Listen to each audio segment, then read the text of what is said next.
Јок. Не сте ја научиле лекцијата, ниту некогаш ќе ја научите. Си останувате такви какви што сте. Абе, конј еден шталски. Те слушам, те гледам, те следам. Не те ебавам, мислам, ни вака, ни онака.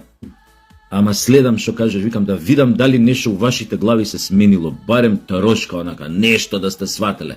Не бе, ова да масава да ја кажеш 3 пати може ќе те разбере што ја кажеш. Како бре, како можеш да кажеш дека уште да се држите ко слепи за стап до тоа дека е меѓународен, дека со тоа што нештото е меѓународен договор треба да се испочитува. Види, конј еден шталски, вамо јас да ти речам нешто. Како држава, како народ, ништо не ни дава како обврска, не ни обврска да подпишуваме поточно договори кои што ги направила во наводници предавничка влада, или квислиншка власт, или квислиншка влада. Ништо, немаме никаква одговорност кон таквите договори. Нарече ги ти меѓународни, вакви, онакви, па треба да се почитувале, па кур се тресе уладна вода и така натаму и така натаму. Шо требаше? Шо требало? Не знам, де гол, не знам да рече дека после Втора светска војна да рече, види сега некои договори што ги постигнал, што ги подпишал Петен, Квислингот француски со Хитлер, па уште не можеме да се откажеме од нив затоа што се меѓународни договори. Истата работа. Значи, ние не сме должни да почитуваме меѓународен договор кој што го има подпишано квислиншка влада, квислиншка власт. Тука е точка, завршен муабет. И сега гледам, зошто твојата подпредседателка конј еден шталски, зошто сите останати? Уште ги верглате истите муабетите, чуфи тебе, која кажа, дајте да гледаме напред, да не оставаме на наредните генерации да одлучувале било што. Па затоа изгубивте избори, бе, конј еден. Затоа и ги изгубивте изборите. Пошто гледавте премногу напред.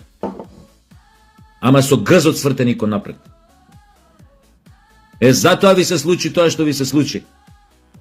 И сега ви пречи некој што не е лесно пак да го даде грзот кој што вие го дававте, кому стигнете и како стигнете. Тоа ви е сега проблемот. Па нема да го гледате тој филм, бе. Ни вие, ни бугарите. Тоа вие што сте го имале, нати го дај ми го. Што ве натегнуеле кај ќе стигнат бугарите, кога вие бевте на власт. Дуи што ве натегнува кај ќе стигнат во договор со бугарите. Тоа е ваш проблем и за тоа ќе си го јадете. Јада бе власт оваа земја. Неколку од вас веќе ќе беа во затвор. Не во притвор, во затвор, осудени со правосилни пресуди. Кој за велепредавство, кој за некои други работи. Модуларно гледано. Така да се изразам. И тоа е просто фасцинантно какви родени или изродени предавници сте. Југославија више не постоела, дај да гледам. Why the hell го кажа тоа, шо ние не сме свесни дека Југославија више не постои? Само треба да знаеш една работа, конј еден шталски. У таа Југославија, чиј составен дел беше Социјалистичка република Македонија. Во Социјалистичка република Македонија имаше такви ликови кои што беа на челните позиции во таа република. Или на малце тие што се под тие највисоките. Уствари, во принцип, тоа беа гарнитури на луѓе што ни под најненормални околности, мортус пијанда. Тоаш дрогата не се ваѓаше толку, полиција со пијанке почна. Мортус пијанда. Немаше да му текне ни на, ни у најлошиот кошмар не можел да сонува дека потпишува предавство кое што ќе се пише бугарин. Или дека малцинства на македонци во соседните држави не постојат. Затоа ги неќат овие бугари денес тие гарнитури. Пошто тоа време не смеа да писнат овдека. Или да преземат акција негде у светот кај што ќе ги, кај што ќе ги понижуваат македонците без при тоа таа акција да не остане со жесток одговор, да не се придружи жесток одговор од страна на Југославија тогашна како чиј составен дел беше Социјалистичка република Македонија.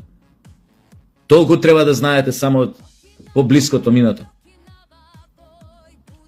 Тие што со години пежоративно ги нарекувавте комуњари вамо тамо, кои што беа на многу од твои редови копуци, конју еден шталски му беа роднини, дедовци, прадедовци, да не ги редам, на некои од постарите ваши членови, татковци и тако дале, мајки и тако дале и тако дале. Тие немаше никогаш да беа живи да се сложат со она што вие го правевте 7 години. Никогаш, чак што више, да бевте у нивно време. Сами ќе ви пресудеа дома, на спиење ќе ви пресудеа. Баш кај што такво нешто не можеше да се случи. Едноставно беше невозможно да се случи. Некој на меѓународна сцена да те навредува дека не си македонец, дека си бугарин. Не можеше да се случи. Одговорот од страна на државата во поглед на овие екстремистички напади од соседни држави беа соодветно дочекувани и пречекувани, со соодветен одговор, ваков или онаков. Затоа тие не можат тито да го поднесат до ден денес. Затоа до ден денес, не знам, бараат ова, бараат она, да се отворат архиви.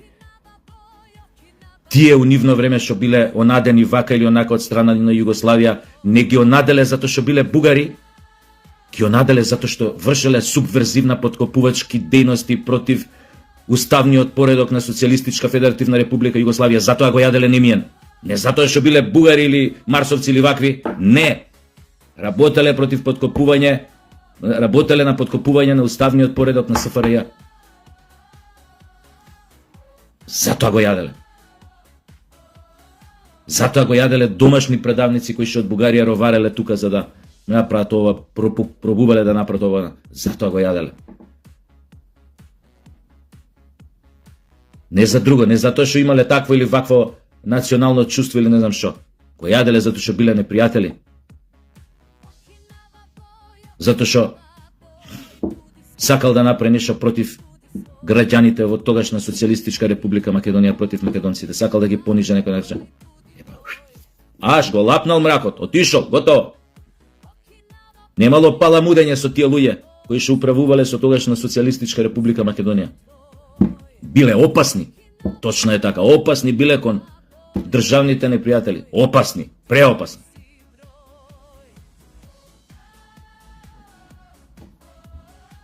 Значи, вашата, не знам како да кажам, анестезираност, блазираност, оттрпнатост, ја не можам да ја разберам. Изгубивте избори катастрофално. Наредните парламентарни избори, што ќе бидат не знам за колку време, 2028, редовни мислам, така му доаѓаат. 2 пратеника нема да имате, дали сте свесни за тоа? Еве сега ви кажам 4-3 години унапред. Вие 2 пратеника нема да добиете. Толку ќе биде со вас. Тоа е едно. Втора работа. Конју еден. Ти си изгубен, ти не можеш да бидеш у политика. Ти можеш си добар за таа твојата професија. Ти 2 грама мозок немаш за политика. Зошто? Затоа што нема кај тебе автентично чувство политичко. Нема кај тебе идеологија. Ти си ставен да бидеш на чело на таа предавничка партија од други причини, да одработиш за себе и за тие што те назначиле да бидеш сега шеф на таа партија, за да не одат во затвор или да на некој начин да избегнат прогон или ова или ова или ова или она. Во тој поглед. Затоа ти не мислиш со своја глава. Затоа си доволно глуп, колку што си бил паметен да завршиш тежок факултет, да направиш кариера во твојата професија, толку си глуп тотално да бидеш на чело на партија и да водиш политика. Ти немаш во тебе ништо политичко, како да ти кажам. Ти немаш политичка визија, никаков политички став немаш, а не визија. И ова не е лошо што побрзо да го разберат некои луѓе од твојата партија ако еден остана нормален тамо. Со нормален патриотски став, што си ја сака вистина својот народ државата. Треба ова да го разберат. Зошто го зборам ова? Со цел памет излезе пред родителите на загинатите деца во Кочани да продаваш муда за бубрези. Абе малце мозок да имаш. Требаше да ти биде јасно дека тоа последното место на кое што треба да се појавиш. И нормално беше исвиркан. Катастрофа. Уште полошо за твојата партија. Пошто отида да градиш рейтинг, така што ќе се појавиш пред родителите на загинатите деца, ти си го доби од нив по газето. Рейтингот, ако ти беше 2%, сега ти отиде на 1%. Ти го преполовија со тоа што ти свирка ако се појави таму. Малце мозок да имаш, осет, чувство, вистинска визија да си ја вратиш партијата на колосек, да направиш конкурентна. Речеше тие што ти кажале од околу, иди појави се тамо кај родителите, сега тоа е во мода, знаеш, се руши Мицковски, мора да се сруши Тошковски, целата власт на ВМРО, оди тамо, јади нешто, буре, кажи им збор 2, и малце мозок да имаш интегритет, ти ке им кажеше не е моментот јас да се појавам тамо. Особено не јас, затоа што ме следи на врат ми виси огромен скандал, огромна афера, огромна трагедија со модуларната болница во Тетово. На ист начин горе-доле тие луѓе загина и тие во диското и тие во модуларната болница што беа пациентите таму.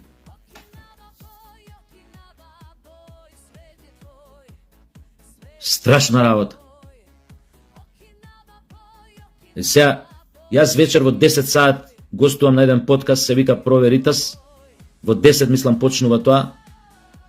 Ме викна гости, направивме добра емисија. Зборувам и за некои работи што сега ги зборувам. Така што кој сака не е лошо да гледа, мислам во 10 точно ќе почне овај мојот подкаст. И се надевам дека ќе уживате ова после денот поминат со малце веселба заради празникот, што ви го честитам од се срце и тоа што секој го има скромно на својата трпеза во ова време на скапотија. Не се. Ке се надоврзам.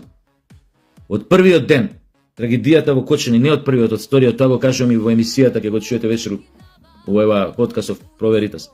Од вториот ден почнавте да го злоупотребувате трагичниот настан за лични поени, тоест да го политизирате. И вечер го кажувам тоа како сето тоа почна. И до ден денеска го правите тоа, секој ден.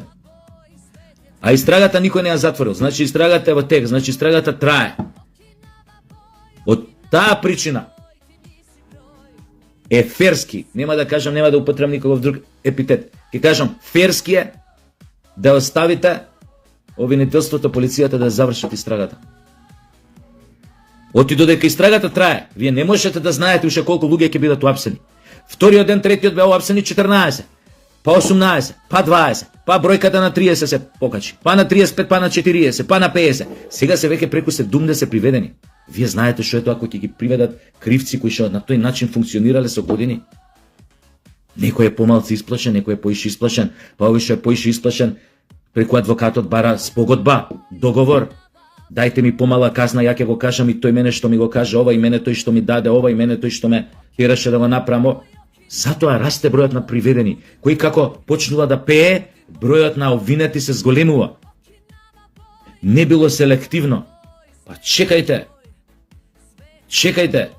Истрагате, почекаме, истрагате во тек. Од каде знаете? Може би сите глави ќе паднат, што треба да паднат. И мојата порака е до власта, сите глави што треба да се стркалаат, нека се стркалаат. Не ја правете грешката на Вучич. Се обиде да ги заштити сите своји и му се случи тоа што му се случи, како сакате тоа наречете го после. Обоена револуција, ваква, но предизвика гнев, револт огромен. Лошо ме наџираше кризата по паѓањето на настрешницата врз главите на 15 недлъжни луѓе на железничката во Нови Сад. Лошо, од старт. Баш као они тамо се обидуваа да кријат работи, да кријат докази, документации, ова, погрешни лажни вести давал медиумите, дека настрешницата е реновирана, па дека не е реновирана, па и одма им извадиле, така да предизвикаа гнев огромен. До сега, власта релативно транспарентно и ажурно работи на случајот. Сега, ако сакаме да не бидеме објективни, можеме да кажеме не ги бива. Тошковски е камен, ништо не знае. Но обемот, интензитетот, волјата што ја покажуваат од прв ден да се расчисти случајот максимално. Значи се видлива. А истрагата е во тек, никој не кажал истрагата заврши толку, се дум да се уапсивме крај. Не, трае. Да видиме. Мојата порака до нив е. Не штитете никого. Еве, отворено кажувам.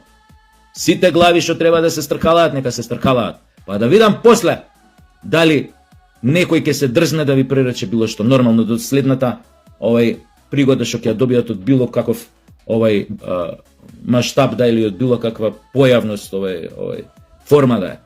Вид. Ќе искористат секако. Тие се борат за власт, така. И овие левица, и овие СДС и сите други останати, дуи мои. Но, безскрупулозноста во решавањето на тие трагични настани, како што овие во Кочани, ќе ми ја затне муцката. За што ќе зборат? Они па може да наоѓаат влахно у јајцето. Пошто се они такви, они по наредба од горе ќе им кажат за што да јадат говна тогаш. Аха, ова добра, ај сега јадете говна малце за ова. Ама па у тој случај јавноста не е глупа. Ќе гледаат, ќе свати јавноста дека сите тие критики им се изнасилени. Но никој може да се дум да се уапсени, приведени за трагедијата у Кочани, да овакво, да... Добро, нивно е, на секој има право да бара правда, плюс, и добро е што се кажува тоа, е вака и родителите што го кажат тоа, ама и други има кривам. Одлично. Сите сме свесни у малите градчиња како функционираат работите. И тука функционира така у Скопје, но дека поголем толку не ги знаеш одредени општини. Значи маливе градчиња со децении многу добро се знае колку ме ебе матери зашто. Тоа се истите структури што се бутаат, подземни структури, што се бутаат во секоја власт што ќе го јавне тронот во градот, локалниот трон. И тие сите се знаат, сврзани се со роднински, со вакви, со онакви врски. Нормално дека секој го знае у град што 15.000 жители као Кочани. Па во јутре ќе му заврши теренец, ќе собере тоа екипата на тие тепачите, ќе му заврши на терен муавет со гласови, со ова, со на времето, со бугарски возови, со курсе тресе, со вакви работи, ќе му донесе гласови, ќе го донесе на власт. Нормално е, што очекуваат за возраст? Да ги земе сите кафичи, да ги обезбедува да прави ова, да прави она. Но, ако више се тркалаат глави, тогаш да се тркалаат до крај. Тогаш ајде сите, тогаш да ги нека се најдат и што се јавувале по телефон. Молим те, син ми вечерва со девојката ќе дое, пушти го малолетене, пушти го на врата, жити. Ама тогаш и тие не ќе да те затвор. Сите. И да видам после за што ќе зборат. А вака, од вториот ден ако се сеќавате тоа, добро го објаснувам хронолошки во емисијата вечер што ќе гледате у 10 сат на Проверитас, така се вика ова емисијата. Значи од вториот ден на трагедијата се прави дефокус на јавноста, дека некој не си ја работи работата. Наместо да се остаат, доека некој не каже крај на истрагата, случајот е затворен, уапсени се сите што треба да бидат уапсени. Значи со вакви работи само се дефокусираат, трошат снага, енергија, ресурси да објаснат дека уствари се работи по закон, дека обвинителството е добро екипирано овој пат, 11 обвинители имате за случајот во Кочани. Значи се работи турбо од вториот ден. Ова ја не го знам од партиски извори, го знам од луѓе на лице место што да тамо. Што биле тамо, што веќе не одат, но иделе на почеток или се дел од оваквите действија, некои истражни што биле дали од полиција, дали од некој друго место и така натаму. Значи едните и другите ми рекле, партија тука не е важна. Имало тамо и со другата партија блиски од тоа, прва се јаше на власт блиски. Значи тоа не е важно. Сите го кажуваат истото. А вака ми рекле. Сега, у овој момент, за конкретно адхок, тој случај тамо, вика обвинителството има капацитет и што е најважно, одлучност да го реши случајот, да го расчисти до крај. Оти на сите тие, што јас сум ги сретнал, што се знаеме од искачање, од трт-мрт години наназад, беа згрозени од оно што се случи во Кочани. Вика, ова нема побизарна трагедија у Европа у последниве не знам колку децении. Случајно. Начинот како се што биле дел тамо, што гледале, што оделе, истражувале, правеле, пустеле, штуреле, апселе, приведуеле. Не е само да кажеш да излезеш и радеш говна без везе.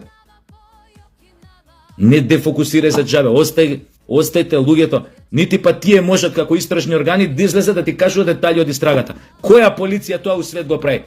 Ниту една, затоа што со тоа може да ја загрози самата истрага, да му даде насоки на тој што направил криминално дело во поглед на кривичниот акт за кој што се гони, за кој што се истражува, да му се даде предност, да му се најави дека треба да влијае на сведоци, да уништи докази, да ова, да она, да договори некој нешто со некои луѓе за да си го спаси гзот. Затоа не можат од истрагата детали да кажуваат. Едноставно никој тоа не го прави на овој свет, ни една полиција не го прави тоа на овој свет.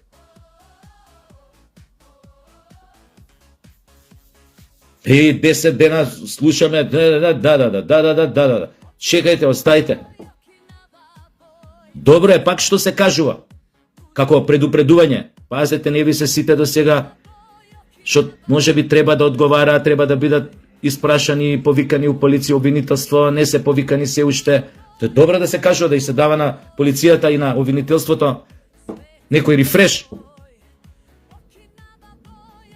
Или може би допрен глас или што и да е. Но генерално, објективно, истрагате во тек. Тоа значи дека се тоа на некој начин може да е, како да ви кажам, безполезно се прави, само да се дефокусира јавност.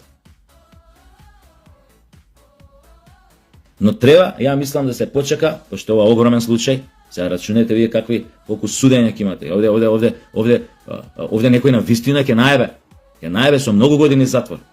И ова нека не мисли никој дека некој ќе се спаси. Доколку му се утврди одговорност и докази, нема никој да се спаси. Никој овој пат нема да се спаси. Од една проста причина. Не само што правдата треба да биде задоволена, тоа е под број 1, под број 2. Меѓународната заедница, цел свет разбра за трагедијата во Кочани. Значи очите на цел свет ќе бидат насочени во самиот процес, кога ќе почне судскиот процес. Мислите дека некој од власта ќе си игра со своето реноме, тоа да го овакво да го загрози? Со што уште еднаш ќе докаже дека судството ни е боранија? Не бе, верувајте. Овој пат тие што треба да го јадат, гадно ќе го јадат. Џабе, нормално, за оние кои што загинаа, за нивните родители, све е џабе. Но, барем ќе добијат некаков мир дека виновниците за смртта на нивните најблиски се зад решетки на повеќе годишна робија, дека животот им е уништен. Без разлика. Што уште ќе им чука срце, ќе им работи мозок. 20 и повеќе години во затвор, нив практично животот им завршил. Тоа само сакав да се знае.